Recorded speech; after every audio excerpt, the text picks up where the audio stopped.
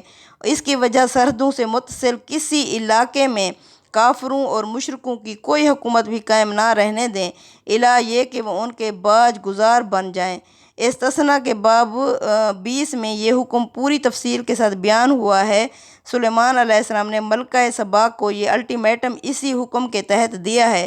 یہ ایک خدائی فیصلہ تھا جو ایک خاص علاقے میں پیغمبروں کی وساطت سے نافذ کیا گیا، جن کی حکومت براہ راست خدا کی حکومت ہوتی ہے۔ اس کا عام مسلمانوں اور ان کے کسی ملک یا ان کی حکومت سے کوئی تعلق نہیں۔ چنانچہ جن اہل علم نے اس سے یہ نتیجہ نکالا ہے کہ ہر اسلامی حکومت کو یہ حق حاصل ہے کہ وہ غیر مسلموں کو دنیا میں کسی جگہ اقتدار پر نہ رہنے دیں، متمکن نہ رہنے دیں، تو ان کی رائے کسی طرح صحیح نہیں ہے۔ یعنی اللہ تعالیٰ نے اپنے لیے 2 علاقے مخصوص کیے تھے، ایک بیت المقدس اور ایک بیت اللہ۔ اللہ تعالیٰ نے حضرت ابراہیم علیہ السلام کے چھوٹے بیٹے حضرت اسحاق کو پہلے یعنی ان کے اندر نبوت جاری کی، جو 2000 سال تک جاری رہی۔ تو حضرت ابراہیم علیہ السلام نے اپنے دوسرے بیٹے کو اسی ٹائم بیت اللہ میں چھوڑ گئے، وہاں اور نماز بیت اللہ کو قائم کیا دونوں باپ بیٹا نے۔ بیت اللہ کو قائم کیا دونوں باپ بیٹا حضرت ابراہیم اور حضرت اسماعیل علیہ السلام نے۔ سورہ ابراہیم کے آخر میں ہے کہ اللہ میں چھوڑے جا رہا ہوں کس لیے؟ تاکہ یہ نماز کو قائم کریں گے، زکوٰۃ دیں گے اور تیرے گھر کی صفائی ستھرائی کریں گے، رکوع اور سجود کرنے والوں کے لیے اسے یعنی توحید کا مرکز بنائیں گے۔ تو 2000 سال تک نبوت بنی اسرائیل کے پاس رہنے کے بعد یہ حضرت محمد صلی اللہ علیہ وسلم کو لوٹا دی گئی، جو کہ حضرت اسماعیل علیہ السلام کی نسل سے تھے۔ اب قیامت تک یعنی بنو اسماعیل میں ہی نبوت چلنی ہے۔ جب تک قیامت قائم نہیں ہوگی تو ہمارے نبی کریم صلی اللہ علیہ وسلم ہی کی سنت اور شریعت چلے گی، اور آپ صلی اللہ علیہ وسلم نے جو ہمیں یہ معجزہ قرآن کی صورت میں دیا ہے یہ قیامت تک چلے گا۔ تو اس طرح یعنی وہ ان کے لیے مخصوص تھی کہ کوئی اس کے ارد گرد کوئی مشرک اور کافر نہیں رہے گا، یہ خالص توحید کا مرکز رہے گا۔ پہلے بیت المقدس تھا، اب بیت اللہ ہے، ان میں کوئی بھی دوسرا دین داخل نہیں ہو سکتا۔ باقی ملکوں میں لا اکراہ فی الدین کا طریقہ چلے گا کہ دین میں کوئی زور اور زبردستی نہیں ہے، یہاں اقلیتوں کے بھی حقوق ہیں اور اکثریتوں کے بھی حقوق ہیں۔ یہاں یہ نہیں ہے کہ جو بھی کافر ہو جاؤ اور اسے مار ڈالو، نہیں، بلکہ یہاں لا اکراہ فی الدین والا دین چلے گا۔ وہ اللہ تعالیٰ کے خاص مراکز تھے 2 جن کو اللہ تعالیٰ نے توحید کے لیے مخصوص کیا تھا۔ صدق اللہ العظیم۔ تقبل منا انک انت السمیع العلیم وتب علینا انک انت التواب الرحیم۔ آمین یا رب العالمین۔